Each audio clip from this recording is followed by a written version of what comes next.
Absorption of Digested Products podcast. Absorption is the process by which the end products of digestion pass through the intestinal mucosa into the blood or lymph. जो हमने previous podcast में and products बने थे हमारे digestion के, वही हमारे अब पास होते हैं हमारी इंटेस्टाइनल म्यूकोसा के होते हुए किस में जाते हैं, ब्लड में जाते हैं या फिर लिम्फ में जाते हैं. उसी को हम एब्जॉर्प्शन कहते हैं. It is carried out by passive, active और फैसिलिटेटेड ट्रांसपोर्ट मैकेनिज्म. अब ये जो पैसेज हो रहा है इन प्रोडक्ट्स का, ये कर कौन रहा है, कौन से प्रोसेसेस से हो रहा है? तो ये पैसिव प्रोसेस से भी होता है, एक्टिव से भी होता है या फिर फैसिलिटेट ट्रांसपोर्ट से भी होता है.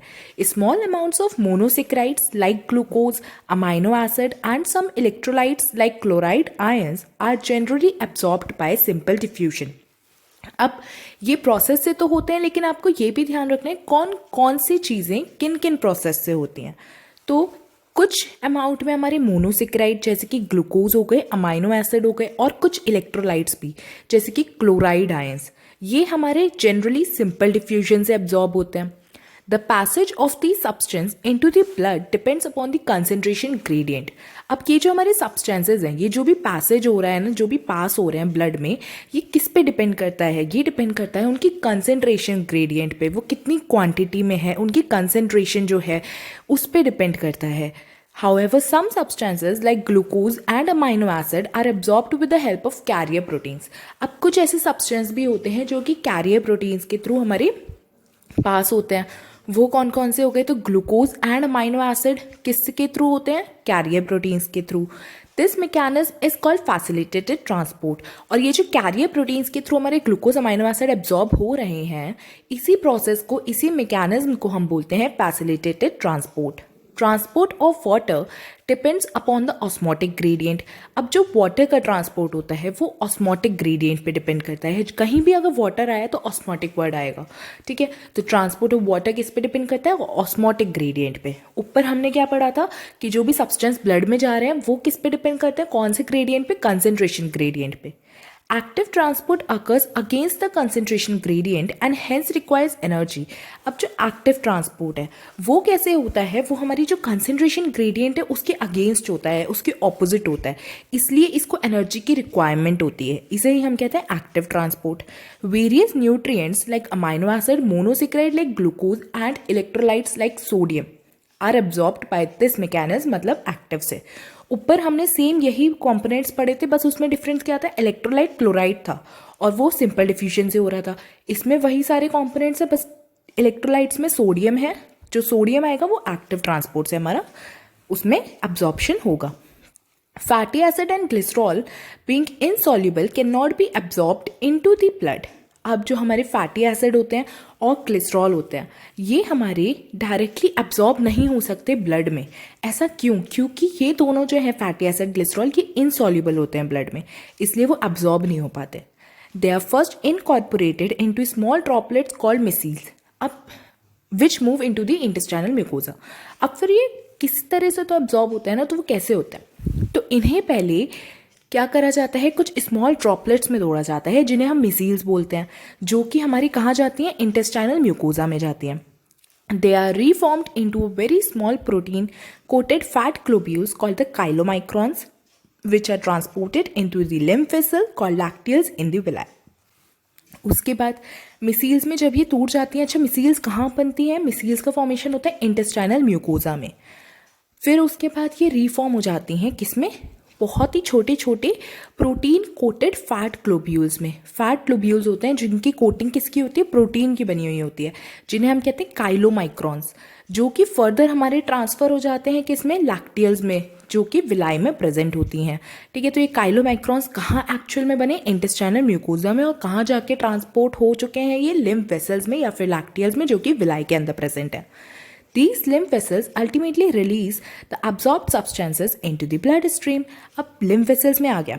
अब lymph vessels से डायरेक्टली ये हमारे कहाँ उसके बाद रिलीज हो जाते हैं? ब्लड स्ट्रीम में रिलीज हो जाते हैं. कौन? Fatty acid and glycerol. Absorption of substances takes place in different parts of the alimentary canal like mouth, stomach, small intestine and large intestine. जो absorption है substance का वो बहुत सारी अलग अलग जगहों में होता है एलिमेंट्री कैनाल के, जैसे कि माउथ में भी होता है, स्टमक में भी होता है, small intestine and large intestine में भी होता है. However, maximum absorption occurs in the small intestine. जबकि जो मैक्सिमम, अगर आपसे पूछा जाएगा कि मैक्सिमम एब्जॉर्प्शन कौन से पार्ट में होता है एलिमेंट्री कैनाल के, तो स्मॉल इंटेस्टाइन में होता है. A summary of absorption, that is sites of absorption and substances absorbed, is given in table 16.1. ये टेबल बहुत इंपॉर्टेंट कह सकते हैं कि है. एक बार आप इसको पढ़ना है कि माउथ में आपका कुछ ड्रग्स का जो कि आपकी म्यूकोजा ऑफ द माउथ के कॉन्टैक्ट में आती हैं और lower side of the tongue जो होता है उनका अब्सॉर्प्शन होता है किसमें, ब्लड कैपिलरीज में जो कि उसको लाइन कर रही हैं. तो माउथ में किसका, सर्टेन ड्रग्स का जो कि म्यूकोजा के कांटेक्ट में आ रही है माउथ के और lower side of the tongue के कांटेक्ट में आ रही हैं, उनका अब्सॉर्प्शन होता है. स्टमक में वाटर का एब्जॉर्प्शन होता है, कुछ सिंपल शुगर्स का होता है, अल्कोहल का होता है. ठीक है, किसका, वाटर, सिंपल शुगर्स, अल्कोहल का, किसमें, स्टमक में.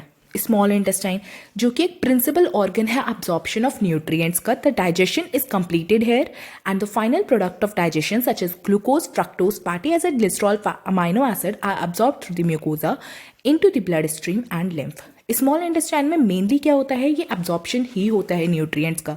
डाइजेशन कंप्लीट कहाँ होता है, स्मॉल इंटेस्टाइन में ही होता है, और जितने भी फाइनल प्रोडक्ट्स हैं डाइजेशन के वो सारे यहाँ पर एब्जॉर्ब होते हैं.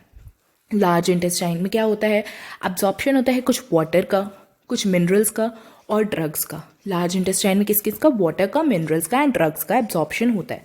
तो इस टेबल को आपको रटना है कि किसका किस में एब्जॉर्प्शन होता है. The absorbed substances finally reach the tissues which utilize them for their activities. This process is called assimilation. अब assimilation एक प्रोसेस होता है. उसका मतलब क्या होता है कि देखो हमारा डाइजेशन हो गया, absorption भी करवा लिया, अब आता है assimilation. assimilation में क्या होता है कि जो हमारे absorbed substances थे वो फिर हमारे टिश्यूज़ के पास जाते हैं. टिश्यूज़ उसमें से अपनी एक्टिविटीज़ के लिए एनर्जी यूटिलाइज करते हैं, उन्हें यूटिलाइज करते हैं.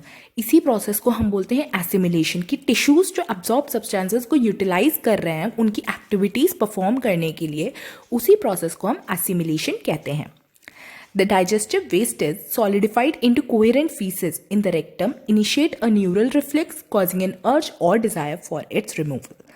अब जो भी डाइजेस्टिव वेस्टेज थे जो कि हमारे लार्ज इंटेस्टाइन में चले गए थे, याद है सीकम में, वो हमारे सॉलिडिफाई हो जाता है किसमें, कोहेरेंट फीसेस में, मतलब पॉटी में ट्रांसफ़र हो जाते हैं, सॉलिडिफाई हो जाते हैं किसमें, रेक्टम में, जो कि इनिशिएट करता है न्यूरल रिफ्लेक्स, जो कि एक डिज़ायर कॉज करता है, एक अर्ज कॉज करता है कि उसे बाहर निकालो. जो भी डाइजेस्टिव वेस्टेज हैं जो कि कोहेरेंट फीसेस में सॉलिडिफाई हो चुके हैं रेक्टम में, उनको एक न्यूरल रिफ्लेक्स इनिशिएट करता है जो कि कहता है भाई इन्हें बाहर निकालो शरीर से. ठीक है, the egestion of faeces into the outside through the anal opening is called defecation, is a voluntary process and is carried out by mass peristaltic movement. तो defecation actual में क्या है कि ejection of the feces, मतलब potty आना is called defecation. ठीक है, और ये एक voluntary process है जो कि कैरी आउट कौन करता है, मास पेरिस्टाल्टिक मूवमेंट.